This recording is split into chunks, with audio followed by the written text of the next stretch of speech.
ఓం శ్రీ సాయిరామ్. సాయి గురుకులం కార్యక్రమానికి స్వాగతం. గురువు దైవం అభిష్టం ప్రకారమే సద్భక్తుడు నడుచుకోవాలనేటువంటిది రామాయణం తెలియజేస్తుంది. సద్భక్తుడికి ఉండాల్సినటువంటి మొదటి లక్ష్యం, మొదటి లక్షణం కూడా తాను ఎంపిక చేసుకున్నటువంటి దైవము గురువు యొక్క అభిష్టాన్ని గౌరవించడం. గురువు యొక్క అభిష్టానికి వ్యతిరేకంగా నడుచుకునేటువంటి వారు భక్తి మార్గంలో ఎప్పుడూ కూడా వారు పరిణితి చెందరు. ఎందుకంటే సద్గురువుకు ఏది ఇష్టము ఏది ఇష్టం లేదు, దైవం అభిష్టం ఏమిటి అనేటువంటి దాన్ని గ్రహించినటువంటి వారే సద్భక్తి మార్గంలో ఉండగలుగుతారు. మనకిది రామాయణంలో చాలా సందర్భాల్లో కనిపిస్తుంది. రామాయణంలో సద్భక్తుడు అనేటువంటి మాట ఒక్కరికే అది వర్తిస్తుంది, అదే ఆంజనేయ స్వామికి. హనుమంతుడు ఎప్పుడూ కూడా రాముడి అభిష్టానికి వ్యతిరేకంగా ఎప్పుడు పనిచేయలేదు. అతను అతి శక్తివంతుడైనప్పటికీ కూడా, అతి బలవంతుడైనప్పటికీ కూడా రాముడు యొక్క ఆజ్ఞ లేనిదే ఏ పని కూడా తలపెట్టడు.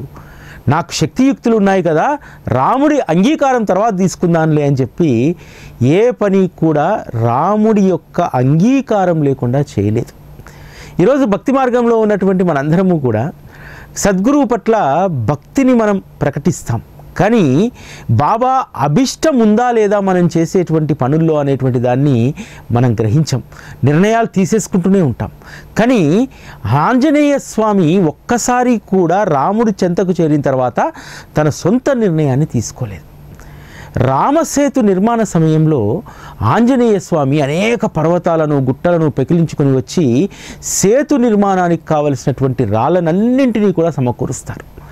అక్కడ ఉన్నటువంటి వానరసేన అనుకుంటుంది, ఇక ఈ సేతు నిర్మాణము అత్యంత సులభంగా చేయవచ్చు, ఎందుకంటే ఆంజనేయ స్వామి 2 చేతుల నిండా కూడా పెద్ద పెద్ద పర్వతాలను, పెద్ద పెద్ద రాళ్లను తీసుకొస్తున్నాడు, కాబట్టి సేతు నిర్మాణం చాలా సునాయాసంగా జరిగిపోతుంది అని చెప్పి అనుకుంటారు. ఇలా సేతు నిర్మాణం జరుగుతున్నటువంటి సందర్భంలో కావలసినటువంటి రాళ్ళన్నీ కూడా సమకూరినా సరే ఆంజనేయుడికి తృప్తి ఉండదు. మళ్ళా ఆకాశంలోకి ఎగిరి మరొక పర్వతాన్ని తీసుకురావడానికి వెళ్తారు. ఆ పర్వతాన్ని, పెద్ద పర్వతాన్ని పెకిలించుకొని వస్తుంటారు ఆంజనేయ స్వామి. వస్తుంటే అప్పుడే ఒక వార్త తెలుస్తుంది, ఇక ఏ పర్వతాన్ని తీసుకురావద్దు, ఉన్నటువంటి పర్వతాలే సేతు నిర్మాణానికి సరిపోతాయని చెప్పి రాముడి ఆజ్ఞ. రాముడి ఆజ్ఞ కాగానే తను తీసుకొస్తున్నటువంటి పర్వతాన్ని మళ్ళీ యథాస్థానంలో పెట్టడానికి వెళ్తాడు. అప్పుడు ఆ పర్వతము ఆంజనేయ స్వామితో అంటుంది, హనుమా, నీ యొక్క కరస్పర్శతో నేను పునీతమయ్యాను. ఆ పునీతమైనటువంటి సందర్భంలో నేను ఎంత ఆనందపడ్డానంటే రాముడి యొక్క సేవకు నేను కూడా వినియోగించబడుతున్నాను అని చెప్పి ఎంతో సంతోషపడ్డాను. కానీ హనుమా, ఆ సంతోషము కొద్ది కాలానికే పరిమితమైపోయింది కదా, ఇప్పుడు నా ఆశ ఆవిరైపోయింది కదా, ఇప్పుడు నేను రాముడి సేవకు వినియోగపడకుండా ఒట్టి పర్వతంగానే మిగిలిపోతున్నాను. ఆంజనేయ, ఎన్నో పర్వతాలను తీసుకెళ్ళావు కదా, నేను బరువవుతానా? తీసుకెళ్ళి నన్ను కూడా ఆ సేతు నిర్మాణంలో వెయ్యరాదా అని చెప్పి పర్వతం అంటుంది. కానీ హనుమ అంటాడు, ఓ పర్వత మహారాజా, నేను రాముడి యొక్క ఆజ్ఞ లేకుండా ఏ పని చెయ్యను, నీకోసం నేను ఒక పని చేస్తాను. వెళ్ళి శ్రీరామచంద్రమూర్తి యొక్క అనుమతి పొంది అప్పుడు నేను తీసుకెళ్తాను. వారి అనుమతి లేనిది నేను ఏ పని చేయను అని అంటారు. వెంటనే శ్రీరామచంద్రమూర్తి దగ్గరకు హనుమ వెళ్తాడు. వెళ్ళి శ్రీరామచంద్రమూర్తికి వినతి చేస్తాడు, ప్రభు, ఆ పర్వతరాజు ఎంతో ఆశపడుతున్నాడు, ఎన్నో పర్వతాలను తీసుకొచ్చాను కదా ప్రభు, అతన్ని ఒక్కడిని తీసుకొస్తే మనకేమి పోతుంది చెప్పు అని అంటాడు. అప్పుడు రామచంద్రమూర్తి అంటాడు, హనుమా, ఆ పర్వతంతో నాకు పని ఉంది, ఆ పర్వతరాజుకు చెప్పు, మరలా వచ్చేటువంటి ద్వాపర యుగ అవతారంలో నేను శ్రీకృష్ణుడిగా ఆ పర్వతాన్ని నేను వినియోగించుకుంటాను. నా చిటికన వేలు పైన 7 రోజుల పాటు ఆ పర్వతం ఉంటుంది, ఆ పురజనులందరూ కూడా దాని కింద సేద తీరుతారు అని చెప్తారు. ఆ తర్వాత ద్వాపర యుగంలో శ్రీకృష్ణ పరమాత్మ చిటకన వేలుతో ఎత్తినటువంటి పర్వతం ఆ పర్వతమే గోవర్ధనగిరి. రాముడు మాట ఇచ్చినట్టుగా దానికి అత్యంత ప్రాశస్త్యం లభించింది. ఇక్కడ మనం గమనించాల్సినటువంటిది ఏమిటంటే, భగవంతుడి యొక్క సేవకు వినియోగపడడం అనేటువంటిది, ఆశపడడం అనే దాంట్లో ఏమాత్రం కూడా తప్పులేదు. కానీ భగవంతుడు ఎప్పుడు నిర్ణయిస్తాడో సేవను, అప్పుడు మాత్రమే మనం వినియోగపడతామనేటువంటి దాన్ని ఇక్కడ మనం గుర్తించాలి. నెంబర్ 2, సద్గురువు దైవము వీరి యొక్క అభిష్టాలకు అనుగుణంగానే మనం నడవాలి. చాలా మట్టుకు మనం బాబా విషయాల్లో కూడా మన సొంత నిర్ణయాలు తీసేసుకుంటూ ఉంటాం. ఆ సొంత నిర్ణయాలు తీసుకున్నప్పుడు అది బాబాకు ఇష్టమా లేదా అనేటువంటి దాన్ని ఒక్కసారి మనం ఒక క్షణం ఆలోచించాలి. ఇది సమ్మతమైందా కాదా, బాబా దీనికి అనుమతిస్తారా ఇవ్వరా అనేటువంటి దాన్ని మనం ఖచ్చితంగా చెక్ చేసుకోవాలి. సేవ విషయంలో కూడా బాబా దగ్గరికి అనేక మంది వారికి సేవ చేస్తామని చెప్పి వచ్చేటువంటి వారు, కానీ బాబా ఎవరి సేవను కూడా వారంత తొందరగా అంగీకరించేటువంటి వారు కాదు. అనేక మంది ద్వారకామయి ప్లేస్లో గొప్ప భవంతిని నిర్మిస్తానన్నారు. నానాసాహెబ్ కూడా అసలు దాన్ని పడగొట్టి మంచి పాలరాతి భవంతిని నిర్మిస్తా అన్నాడు, కానీ బాబా ఒప్పుకోలేదు. ఆఖరికి ప్రాధేయపడగా ద్వారకామయికి మరమ్మతులు చేసేటువంటి అవకాశం మాత్రమే ఇచ్చాడు. అంతేకాదు అనేక మంది సంస్థానాధీశులు, ధనవంతులైనటువంటి భక్తులు వెండి పళ్ళాలను, వెండి పల్లకీలను తీసుకొచ్చి పెడితే కనీసం వాటి వంక కూడా చూడలేదు కదా బాబా. అర్ధా నుంచి వెండి పల్లకి తీసుకొచ్చి పెడితే ఒకరోజు రాత్రి దాని శిఖరం ఉంటుంది కదా పల్లకీకి, ఆ శిఖరం పైన ఉన్నటువంటి వెండి తొడుగుని ఎవరో దొంగ ఎత్తుకపోతే పురందరే వచ్చి, బాబా మీ పల్లకి యొక్క వెండి తొడుగు వాడు ఎత్తుకపోయాడు శిఖరాంది అని అంటే, పీడాపోయింది ఆ పల్లకి మొత్తం ఎత్తుకపోయినా బాగుండు అని అంటాడు. అంటే ఎవరికి ఏ సేవ ఇవ్వాలి, ఎవరి నుండి ఏ సేవ తీసుకోవాలనేటువంటిది భగవంతుడు ముందే నిర్ణయిస్తాడు. అందుకనే వచ్చే అవతారంలో ఆ పర్వతరాజు సేవను గోవర్ధనగిరి పర్వతంగా దానిని వినియోగించుకోవాలనుకున్నాడు శ్రీరామచంద్రమూర్తి. అందుకనే ఆ పర్వతాన్ని వెనక్కి పంపివేశాడు. మరుసటి అవతారంలో దానికి విశేషమైనటువంటి స్థానాన్ని కల్పించాడు. ఆ పర్వతరాజు కోరుకున్నట్టు సేతు నిర్మాణంలో ఉండిపోతే అన్ని పర్వతాలతో పాటు ఆ పర్వతరాజు కూడా ఆ సేతు నిర్మాణంలో కలిసిపోయేటువంటి వాడు. కానీ ఒక ప్రత్యేకమైనటువంటి స్థానాన్ని రాముడు ఆ పర్వతానికి ఇవ్వదలుచుకున్నాడు. ఆ పర్వతానికే గోవర్ధనగిరి అనేటువంటి ఒక విశిష్టమైనటువంటి స్థానం చరిత్రలో నిలిచిపోయేలాగా వారు ఆ పర్వతానికి గొప్ప ప్రాశస్త్యాన్ని ఇచ్చారు. ఈ విధంగా గురువు యొక్క అభిమతానికి, దైవం యొక్క అభిష్టానికి అనుగుణంగా మనం నడుచుకోవాలి. ఇటువంటి విషయమే శ్రీ సాయి సచ్చరితలో ప్రస్తావనకు వస్తుంది. బాలాబువా సుతారు ఒక సంస్థానంలో కీర్తనాకారుడు. అతడు 3 ఉత్సవాలకు అక్కడ కీర్తన చేస్తే 30 రూపాయల సంస్థానం ఇచ్చేది. కానీ శ్రీరామనవమి కీర్తన ఆ సంస్థానంలో ఆగిపోతుంది. అక్కడ ప్లేగు వ్యాధి విపరీతంగా వ్యాపించడం వల్ల ఆ సంవత్సరం కీర్తన రద్దు చేస్తారు. బాలాబువా సుతార్కు మనసులో ఒక విషయం తోస్తుంది. ఏమిటంటే చాలా రోజులుగా షిరిడీకి వెళ్ళాలనుకుంటాడు. షిరిడీలో కూడా రామజన్మోత్సవం జరుగుతుంది. కాబట్టి దీక్షిత్ లాంటి గొప్ప భక్తునితో సిఫార్సు చేయించుకుంటే షిరిడీ వెళ్ళడం అత్యంత సులువు, కథ కూడా అక్కడ చెప్పవచ్చు అని అనుకుంటారు. వెంటనే దీక్షిత్ గారిని సంప్రదించడానికి వెళ్తారు. దీక్షిత్ గారి దగ్గర విషయం ప్రస్తావన చేస్తే దీక్షిత్ గారు అంటారు, మీరు రావడం అనేటువంటిది, అక్కడ కథ చెప్పడం అనేటువంటిది బాబా అభిష్టం మేరకే జరుగుతుంది. నేను ఏమాత్రం కూడా మీకు మాట ఇవ్వలేను. కేవలం బాబా ముందు ప్రతిపాదన మాత్రమే పెడతాను. నేను సిఫార్సు కూడా చెయ్యను. బాబా నేను పెట్టినటువంటి ప్రతిపాదనకు అంగీకరిస్తే అప్పుడు మీరు బయలుదేరుదురు. సాధారణంగా మనలాంటి వాళ్ళు ఏమంటాం, సపోజ్ మనలాంటి వాళ్ళకి బాబా దగ్గర బాగా చనువు ఉందనుకోండి, భలేటోడు అయ్యా నువ్వు అడగాల, వచ్చేసే నా వెంట, ఎట్లాగొట్లా బాబా నొప్పియనా అని చెప్పి మనం అంటాం. కానీ దీక్షితు బాబా యొక్క అభిష్టాన్ని తెలుసుకున్న తర్వాతనే అంగీకారం తెలియజేస్తా అని చెప్తారు. ఎందుకంటే గురువు యొక్క అభిష్టం ప్రకారం, గురువు యొక్క ఆజ్ఞ ప్రకారం ఎలా నడుచుకోవాలనేటువంటిది కాకాసాహెబ్ దీక్షిత్ విషయంలో అనేక సందర్భాల్లో మనం చదివాం కదా. బాబా మేకను వధించంటే అందరూ కత్తి వదిలేసి వెళ్ళారు, శ్యామతో సహా, బడే బాబాతో సహా. ఈవెన్ శ్యామ, రాధాకృష్ణయ్య కూడా తన ఇంటి నుంచి కత్తి పోతే అదేదో పాపం తనకు అంటుతుందని చెప్పి కత్తిని కూడా వెనుకకు తెప్పించుకుంటుంది కదా. ఇటువంటి సమయంలో బాబా యొక్క ఆజ్ఞ పాలన చేసినటువంటి ఉత్తమ సద్భక్తుడు శ్రీ కాకాసాహెబ్ దీక్షిత్. కాకాసాహెబ్ దీక్షిత్కు బాబా దగ్గర అంత చనువు ఉంది, బాబాను ఒప్పిస్తా అని చెప్పి బాలాబువా సుతార్ చెప్పవచ్చు, కానీ చెప్పలేదు. షిరిడీ వెళ్ళి బాబా అనుమతి తీసుకొని లేఖ రాస్తాడు. మీరు షిరిడీ వచ్చి కథ చెప్పడానికి బాబా అంగీకరించారు, కానీ కీర్తనా సాంప్రదాయంలో కీర్తనాకారుడికి దక్షిణ ఇవ్వడం అనేటువంటిది అదొక గౌరవం. కానీ బాబా మీకు దక్షిణ ఇస్తాడా ఇవ్వడా అనేటువంటిది వారి ఇష్టం పైన ఆధారపడి ఉంటుంది. కాబట్టి దక్షిణ విషయంలో నేను మీకు ఏ హామీ నేను ఇవ్వలేను అని అంటాడు. అయినా సరే బాలాబువా సుతార్ అసలు దక్షిణతో నాకు ప్రమేయం లేదు, అక్కడికి వచ్చి ఆ మహనీయుడి ఎదుట నేను రామ కథా కీర్తన చేయడమే నాకు ఈ జన్మకు దక్కినటువంటి అదృష్టంగా భావిస్తున్నానని అంటారు. అదేవిధంగా బయలుదేరి వెళ్తారు. అద్భుతంగా శ్రీ రామకథ చెప్తాడు. బాలాబువా సుతార్ను పిలిచి చేతిలో బాబా ధనాన్ని పోస్తాడు. ఇంటికి వెళ్ళి ఆ డబ్బు లెక్క పెట్టుకుంటే 150 రూపాయలు ఉంటుంది. అంటే బాబా ఒక మాట ఇవ్వలేదు, దక్షిణ ఎవరిని కూడా మీరు ఇవ్వండి, బాలాబువా సుతార్ వస్తే ఇంత దక్షిణ సమర్పిద్దామని చెప్పి ఎవరితోటూ చెప్పలేదు. కానీ బాలాబువా సుతార్కు తను కీర్తన చెప్పేటువంటి సంస్థానం సంవత్సరానికి 3 ఉత్సవాలకు గాను 30 రూపాయలు ఇస్తుంది. అంటే ఉత్సవానికి 10 రూపాయలు ఇస్తుంది. ఇక్కడ బాబా ఎంత ఇచ్చాడు? అక్కడ సంస్థానము 3 సంవత్సరాలకి ఇచ్చేటువంటి దక్షిణను ఒకేసారి ఇచ్చేశాడు బాబా. ఇక్కడ మనం గమనించాల్సింది ఏంటంటే బాలాబువా సుతారు దేనిని కాంక్షించి రాలేదు, కేవలం కీర్తన చేస్తే చాలని చెప్పి. కానీ కీర్తనా సాంప్రదాయంలో ఉన్నటువంటి దాన్ని సత్పురుషులు ఆచరించకుండా ఉంటారా? దాన్ని 100% ఆచరించారు బాబా.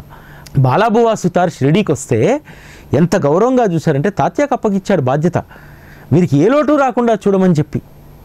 అంతేకాదు ఆయనకు గౌరవప్రదమైనటువంటి దక్షిణను సమర్పించి సత్కారం చేసి షిరిడీ నుంచి పంపిస్తారు. జీవితకాలం బాలాబువా సుతార్కి అది గుర్తుండిపోతుంది కదా. బాబా అభిష్టం ప్రకారం నడుచుకుంటే ఇటువంటి గొప్ప అనుగ్రహం లభించింది. రాముడు చెప్పినట్టుగా ఆ పర్వతరాజు తృప్తిపడి ఉండిపోయాడు కాబట్టి గోవర్ధనగిరిగా ద్వాపర యుగంలో గొప్ప ఖ్యాతిని సంపాదించాడు కదా. ఇక్కడ దైవం అభిష్టం ప్రకారం, గురువు నిర్ణయం ప్రకారం ఉంటే మన జీవితాలకు కూడా గొప్ప వాల్యూ వస్తుంది, విలువ పెంచేస్తారు. వారి అభిష్టం ప్రకారం మనం ఉంటే మన విలువ పెరిగిపోతుంది. విలువ పెరిగి ఈ జన్మలో మనం సంపాదించుకోవాల్సినటువంటి సార్థకతను మనం సంపాదించుకుంటాం. ఇక్కడ అనేక స్థితుల్లో మనం భగవంతుని నిర్ణయం ప్రకారము నడుచుకుంటే ఎంత అద్భుతంగా ఉంటుందనడానికి మనకు శ్రీ సాయి సచ్చరితలో ఒక సందర్భం మనకు తెలియజేస్తుంది. శ్యామ బాబా పట్ల గొప్ప ప్రేమను కలిగి ఉంటాడు. ఒకరోజు తన ఇంట్లో పూజా సామాను సర్దుకుంటుండగా ఒక పాము పైకి లేచి కరుస్తుంది. వెంటనే అందరు చెప్పేస్తారు, షిరిడీ సాంప్రదాయం ప్రకారం ఎవ్వరికి పాము గరిచినా విఠోబా మందిరానికి వెళ్ళి మందు పెట్టించుకుంటారు. విఠోబా మందిరానికంటే ఎవ్వరి మాట వినకుండా ద్వారకామాయికి వెళ్తారు. ద్వారకామాయికి వెళ్తే బాబా ఒక్కసారిగా లేచి నిలబడి అరుస్తాడు, నువ్వు మెట్లెక్కావో నీ అంతు చూస్తాను, అసలు దిగి వెళ్ళిపో అని చెప్పి శ్యామను కసురుకుంటాడు. అప్పుడు శ్యామ ఎంత వేదనకు లోనవుతాడంటే, ఈ ద్వారకామాయినే నేను తల్లిగా భావించాను, ఇందులో నిలవైనటువంటి ఈ పరమాత్మనే నేను తండ్రిగా భావించాను. అటువంటి తల్లి తండ్రి ఇద్దరూ కూడా నన్ను నిరాదరణకు గురి చేసి ప్రాణం పోయేటువంటి సమయంలో వారి ఒడికి కూడా రానియకుండా చేస్తున్నారే. ఇక నేను ఎవరితో నా మొర చెప్పుకోవాలి? కాబట్టి ఎవ్వరి వద్దకు నేను వెళ్ళను, విఠోబా మందిరానికి కూడా వెళ్ళను, ఇంకో ప్రయత్నం చెయ్యను, ఇంటికెళ్ళి కూర్చోవడమే ఇంతకు మించి నేను చేసేటువంటిది లేదు అని చెప్పి శ్యామ ఇంటికెళ్ళి కూర్చుంటాడు.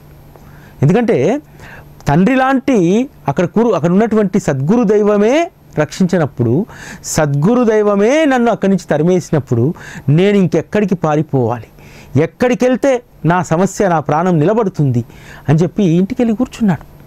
కానీ తర్వాత బాబా కేవలం వారి యొక్క వాక్కు చేత దిగిపో దిగిపో దిగిపో అనేటువంటిది షామాన్ కాదు, ఆ విషాన్ని హెచ్చరించింది. ఆ విషాన్ని తర్వాత తాత్యాను కాకాసాహెబ్ దీక్షని ఇంటికి పంపించి ఆ రోజు రాత్రంతా నిద్రపోకుండా చూడండి, ఇష్టం వచ్చింది తినమని చెప్పండి, ఉండమని చెప్పండి, కానీ నిద్ర మాత్రం పోనివ్వకండి అని చెప్పి వాళ్ళిద్దరిని పంపిస్తాడు కదా. మనకు రామాయణంలో కూడా ఇదే సందర్భం ఒకటి ఉంటుంది.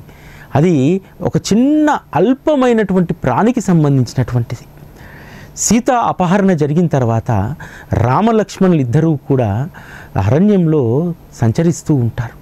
ఒకరోజు పంపా సరోవరంలో స్నానానికి ఇద్దరు సోదరులు కూడా అందులోకి దిగుతారు. అప్పుడు వారి యొక్క ధనస్సులను అక్కడ ఇసుకలో గుచ్చి వారు స్నానానికి వెళ్తారు. తిరిగి వచ్చి ఆ ధనస్సులను తీస్తే రాముడి యొక్క ధనస్సు చివరన రక్తం కారుతూ ఉంటుంది. రాముడు అంటాడు, లక్ష్మణ, ఇక్కడ ఏదో జీవికి అపకారం జరిగింది, ఏదో జీవి తల్లడిల్లుతుంది అని అంటారు. లక్ష్మణుడు వెళ్ళి చూస్తాడు.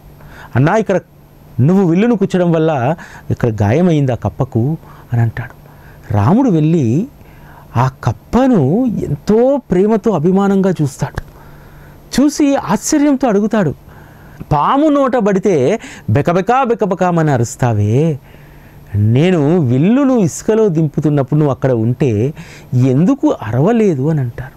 అప్పుడు ఆ కప్ప చెప్పినటువంటి సమాధానం, రామా, ఎవరైనా సరే నాకు హాని తలపెడితే రామా రామా నన్ను రక్షించు, రామా నువ్వు తప్ప నన్ను ఎవరు రక్షించలేరు అంటారు. కానీ రాముడి వల్లనే నాకు హాని జరుగుతుంటే నేను ఎవరిని కోరేది రామా అని అంటుంది. నిజంగా ఆ కప్ప రాముడి యొక్క ఆ విల్లు స్పర్శతో ఎంత గొప్ప జ్ఞానాన్ని సంపాదించింది అంటే, రాముడి యొక్క నామాన్ని నిత్యం తలిచేటువంటి వారికి, రాముడి యొక్క సహచర్యాన్ని కోరుకునేటువంటి వారికి ఇబ్బంది కలిగినా సరే వారు ఏమాత్రం కూడా చింతించలేదు. ఈవెన్ బాబా మార్గంలో కూడా, బాబా మార్గంలోకి వచ్చినటువంటి వాళ్ళందరికీ సుఖభోగాలు ఏమీ ఉండవు. సుఖభోగాలు లేకపోయినా కష్టాలు అనుభవిస్తున్నా ఈ కష్టం నాకు సద్గురువు కృప వల్ల వచ్చిందని చెప్పి ఆనందపడేటువంటి వాళ్ళు నిజంగా అదృష్టవంతులు. కప్ప ఎలా అయితే రాముడి యొక్క విల్లు తాకిన తర్వాత రక్షించేవారు ఇంకెవరు లేరు, రాముడి విల్లే నాకు తాకినప్పుడు ఇంకెవరిని నేను అడుగుతాను. శ్యామ కూడా అదే అన్నాడు కదా, నన్ను ఎంతో ఆదరంగా చూసుకునేటువంటి ద్వారకామయ్య తల్లి మెట్లెక్కనివ్వలేదు, అందులో ఉన్నటువంటి నా తండ్రి అయినటువంటి సాయినాథుడే నన్ను బయటికి పంపించేస్తే నేను ఇంకెక్కడికి వెళ్తాను. కప్ప కూడా అలానే భావించింది కదా, రాముడి విల్లే కదా, ఓర్చుకుంది. రాముడి యొక్క కృపకు పాత్రురాలైంది. రాముడు అనేక చోట్ల సంచరిస్తూ ఉంటారు. అనేక మంది ఋషులు, సత్పురుషులు, యతీశ్వరులు రాముడి యొక్క దర్శనం కోసం పరితపిస్తూ ఉంటారు, ఎదురు చూస్తూ ఉంటారు.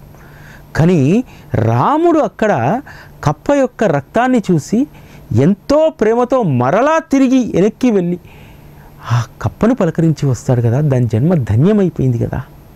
ఎవరైతే గురువును, దైవాన్ని ప్రాణంగా భావిస్తారో అటువంటి వారికి గొప్ప అనుగ్రహాన్ని, వరాన్ని ఇస్తారు. బాబా తత్వంలో ఒక అద్భుతమైనటువంటి విషయాన్ని మీకు చెప్తాను. బాబా షిరిడీకి వచ్చినటువంటి తెలంగాణలో దైవంగా భావించి, సోదరుడిగా భావించి సేవ చేసినటువంటి బాయిజా చివరి క్షణాల్లో ఉన్నప్పుడు సాక్షాత్తు బాబా వెళ్ళి ఓదార్చి ఆమె యొక్క అంతిమ గడియల్లో అక్కడే ఉండి తాత్యా బాధ్యత నేను తీసుకుంటున్నానని చెప్పి వస్తారు కదా. రామాయణంలో కూడా ఒక సందర్భం ఉంటుంది. రావణ వధ జరిగిపోతుంది. కైకసి రావణుడి యొక్క తల్లి, కుంభకర్ణుడు రావణుడి యొక్క సైన్యమంతా కూడా మట్టి కొట్టుకొని పోయింది. ఆ సందర్భంలో రాముడు లంకకు వస్తాడు. లంకకు వచ్చి సీతను తీసుకొని వెళ్తూ ఉంటాడు. వెళ్తున్నటువంటి సమయంలో కొద్ది దూరం వెళ్ళిన తర్వాత విభూషణుని పిలుస్తాడు. ఎందుకనంటే కైకసి లంకలో రోదిస్తూ ఉంది. ఎందుకు రోదిస్తుంది? రావణుడు చనిపోయినందుకు కాదు. కైకసి దేనికోసం రోదిస్తుందంటే, లంకకు వచ్చాడే శ్రీరామచంద్రమూర్తి, వచ్చి కనీసం నన్ను పలకరించలేదే, నా వైపు వారి యొక్క దృష్టియే పడలేదే. లంకకు వచ్చినటువంటి రాముడు ఆ రాముడి దర్శన భాగ్యం నాకు కలగకపాయి అని చెప్పి రోదిస్తూ ఉంటుంది. అందరూ అనుకుంటారు రావణుడి మరణంతో కైకసి విపరీతంగా రోదిస్తుంది అని చెప్పి. కానీ కాదు, కొడుకు మరణం కోసం రోదించట్లేదు, రాముడి యొక్క దర్శనం లభించినందుకు రోదిస్తూ ఉంది. కొద్ది దూరం పోయిన తర్వాత విభూషణుని పిలిచినటువంటి శ్రీరామచంద్రమూర్తి పుష్పక విమానాన్ని ఇచ్చి కైకసిని తీసుకురమ్మని చెప్తాడు. వెంటనే విభూషణుడు వెళ్ళి శ్రీరామచంద్రమూర్తి మీకోసం పుష్పక విమానాన్ని పంపించాడు, మిమ్మల్ని చూడాలనుకుంటున్నాడు అని చెప్తే కైకసి పరవశించిపోతుంది. పరవశించి పుష్పక విమానం ఎక్కి శ్రీరామచంద్రమూర్తిని కనులారా దర్శించి, ఈ జన్మకి ఇంకా ఇది చాలు రామా, ఈ జన్మ నీ దర్శనం లేకుండానే, నీ పలుకులు వినకుండానే ఈ జన్మ అయిపోతుంది అనుకున్నాను, కానీ నా జన్మ ధన్యమైంది అని చెప్పి కైకసి ఎంతో సంతోషిస్తుంది. రాముడు కైకసి తల్లిగా భావించి ఆలింగనం చేసుకుంటాడు. కైకసి అనుకుంటుంది ఇక తన ఆత్మ ఆలోచనలన్నీ కూడా రాముడిలో లీనమైపోయాయి, రాముడిలో కలిసిపోయాయి అని చెప్పి. శ్రీ సాయి సచ్చరిత 52వ అధ్యాయంలో హేమాడ్ పంత్ ఒక మాట రాస్తారు. ఉప్పు సాగరంలో కలిసిపోయిన తర్వాత అది కూడా సాగరం అయిపోయినట్టే, మనం సద్గురువును ఆశ్రయించిన తర్వాత, సద్గురువుకు సర్వస్వ శరణాగతి చేసిన తర్వాత మనం కూడా సద్గురువులో లీనమైపోతాము అని చెప్పి. ఈరోజు కేవలం సద్గురువు మాత్రమే భగవంతుని దర్శింపజేయగలుగుతాడు, భగవంతుని యొక్క తత్వాన్ని ఆకలింపజేయగలుగుతారు. ఈరోజు మనము శ్రీరామ వైభవం గురించి మాట్లాడుకుంటున్నాం, సాయి తత్వంలో ఉన్నటువంటి రామతత్వం గురించి మనం మాట్లాడుకుంటున్నాం కదా. ఇంత సులువుగా సునాయాసంగా ఎలా మాట్లాడుకోగలుగుతున్నాం? కేవలం అది సద్గురువు యొక్క కృప మాత్రమే. ఆయన కృప చేత ఈరోజు మనము రామతత్వాన్ని అత్యంత సులువుగా అర్థం చేసుకునేటువంటి పనిలో ఉన్నాం. నిజంగా ఇది మనందరికీ కలిగినటువంటి గొప్ప అదృష్టం.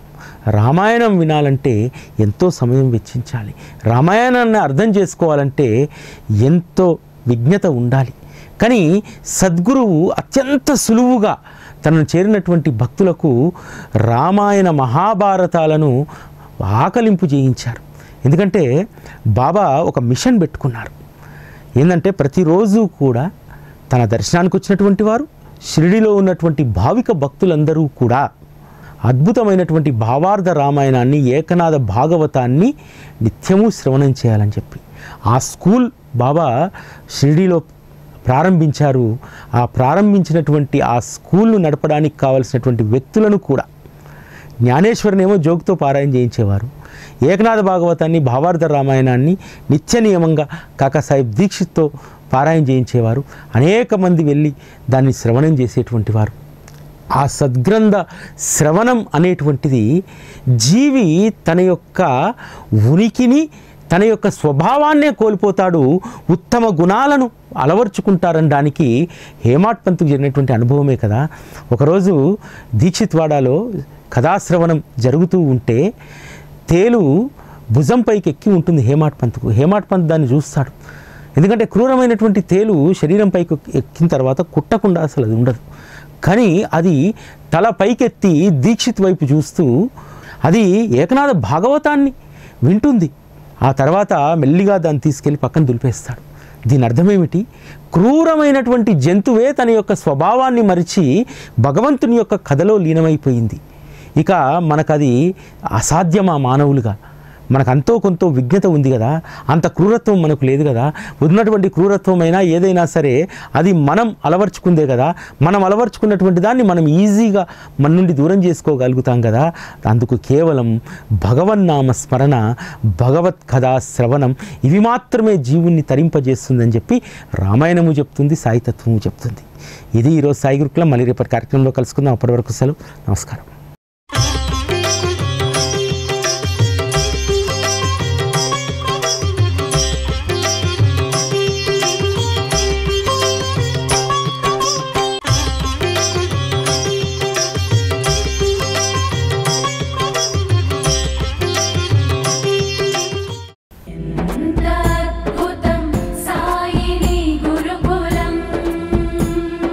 శిక్షణే తప్ప శిక్షలు లేని శరణాగతి సౌదం.